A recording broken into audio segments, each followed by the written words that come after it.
a very tough time for a lot of us. It's been a very tough 2 weeks leading to this time, and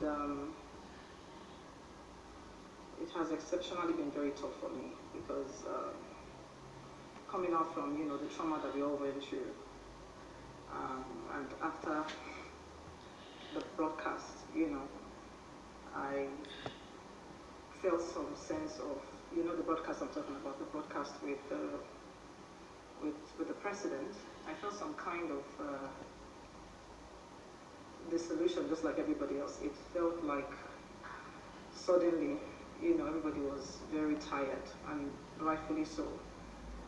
And I felt some sense of urgency to quickly call us back, because a lot of the tweets that were coming in were about people saying they wanted to leave the country, and you know how we are, we started to make jokes about these things. I started to get really worried that, a lot of people would just make jokes out of this and all our energy would go down. So I felt the urgency to quickly remind us why we are doing what we're doing, and to let us know that we are actually winning, and that we needed to stop the leading talks and just get back online quickly and apply more pressure. A good portion of people actually understood what I was trying to say.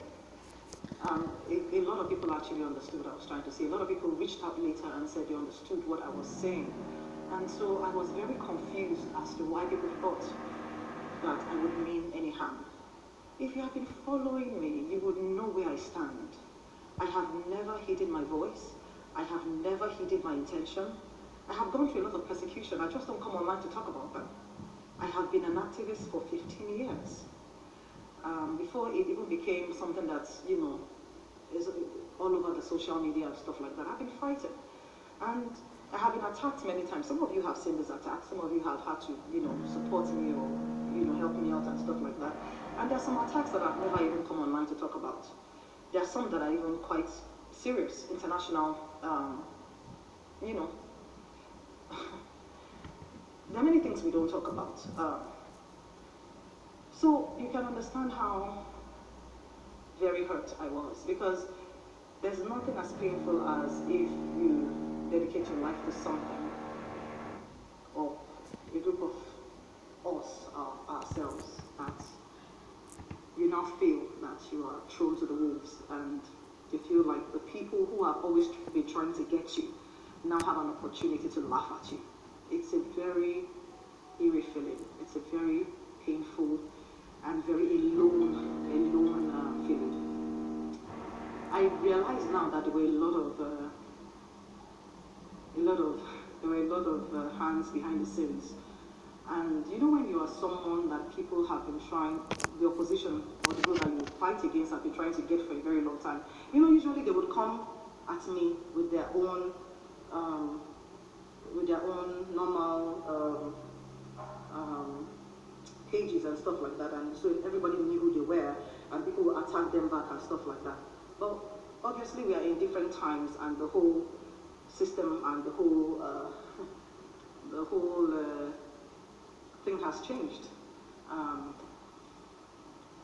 I guess the easiest thing to do right now was to go from behind and act like they're my fans as well, and attack me from that standpoint. So that way it makes it look more organic. It makes it look like it's her fans that are attacking her, so that everybody can join on, knowing fully well the times. I'm not saying that what I wrote was perfect. It could have been worded differently. But if you notice, when I kept talking, the reason why I said that was because we had some information that they were going to come out and deny that there were any bodies. And my point, which I got to at the end of that tweet, was to say that whether there were bodies or not, whether you accept that you killed anybody or not, the fact that you went there to shoot at protesters, not just any kind of protesters. Our power was the fact that we were, what do we call it again? We were peaceful. Yes, that was it. The fact that we were peaceful. And that is a big thing internationally. The fact that nobody there was was throwing stones at anybody, the fact that nobody there was rioting, the fact that nobody was even fighting back, the fact that everybody was peaceful is a big deal. Under the UN Convention on Laws, of which Nigeria is a temporary member of. Nigeria is a temporary member of the Security Council of the UN. And so, coming from that, it's a big crime. It is a crime already. And that's what I was trying to quickly say, that look, the current, so when I talked about, what was that one I used, when I talked about sensationalism, I wasn't talking about us. I wasn't talking about sensationalism from us. I was talking about them. Because if you notice, there was a lot of talk, right? There was a lot of propaganda, and a lot of this did not happen, that did not happen, and and all of that. It was very confusing. And I was trying to say, they can't let them not slow us down, because whether that or not, the most important thing is we went there, and they already accepted. Remember, they already accepted that yes, the military went there to go shoot.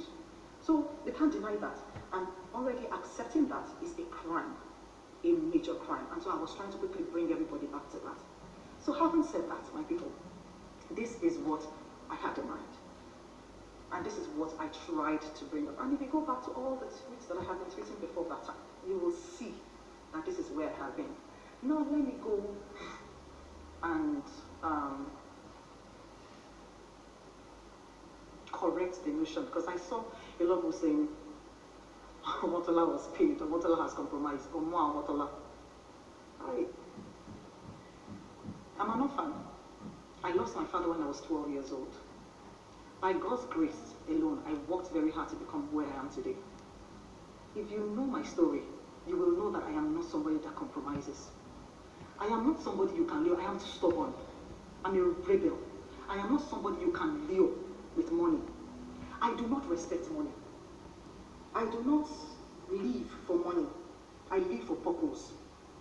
And I have never in my life been bribed by government. Even in places where I could have collected and chopped out. I have never collected government's dime, one dime. So what exactly will I be making that compromise for at this point in my life?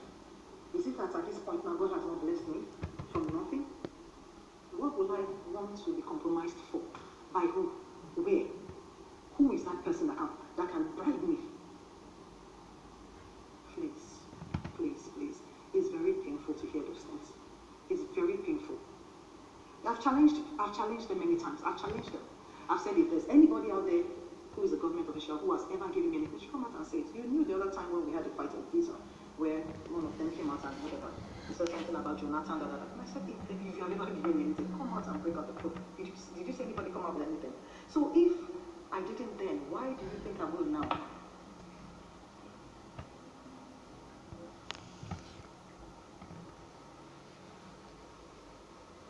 You know?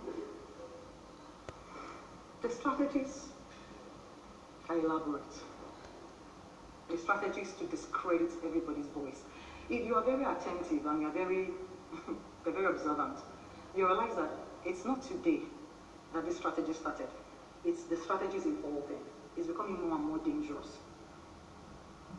I realized eventually now, after I took time out to, because sometimes when you're in a war front and you feel like the war is hot, it's only wisdom for you to retract and go and understand what's going on.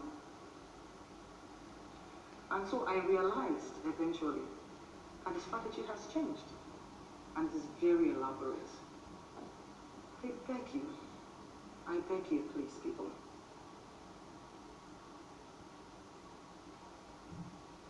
For the people that have been very consistent, we need your support, we need your help. Sometimes it feels alone doing this. It feels very dangerous and it feels very, you feel, sometimes you ask yourself, why am I doing this? So please, and please, omotola is not after anybody's money. I can never be compromised. Everything I do for myself, for my children, for my children's children, for this country to get better. Because who does not want to live in a sane society? If you go and check my antecedents, I didn't just start today. Instagram the other time where I said, I think I posted, was the picture? I posted a picture, so I said, yes, of me working with Enough is Enough 10 years ago. The picture is still there. 10 years ago. That was 2010. 2010. I mean, it's not the first time I've done that, but that was just, one of the, because they posted it, and so I had it to post. So, police brutality did not start today, and we've not been fighting it in just 2020. We started fighting it as far back as 2010. Imagine what we have been through. Imagine the attacks, and we are still fighting it today. We are still fighting it today. But more than ever, we are closer to solutions. More than ever, there is hope. More than ever, we are getting to a point where we can finally see some light. It has taken a lot of energy, a lot of people, a lot of fight, a lot of, tenacity to get to where we are. And I just want to say thank you to everybody who is adding their voice, who is not letting out, who is pushing. God bless you. Don't stop. We're closer. A lot of us are working in the background. A lot of my colleagues, or a lot of, in the NGO world and everything, they don't always come online to say what the things that are going on. But we're close. We're close, and a lot of things are happening. And I still want to end, because I'm not going to stay on this life for very long.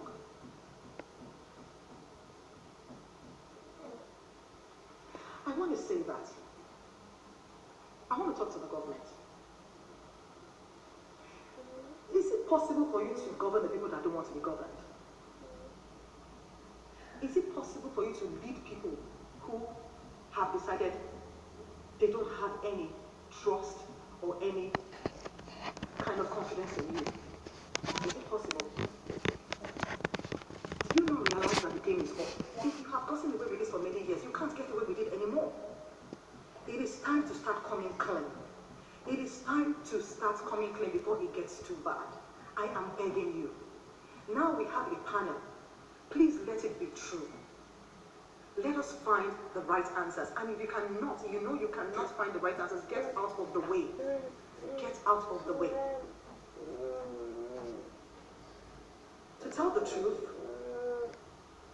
it is not going to be easy. I wrote a long time ago that it's not a sprint. It's a marathon. It's a marathon. But I believe that a lot of us are not tired. And I know that we are going to get what we need to get. Because we are ready. If you realize that sometimes there's so many things in my head. But, I understand the times we're in. And it's a very hard time for all of us. It's a very hard time for all of us. So, I'll take your questions and I'll answer as many people as I can.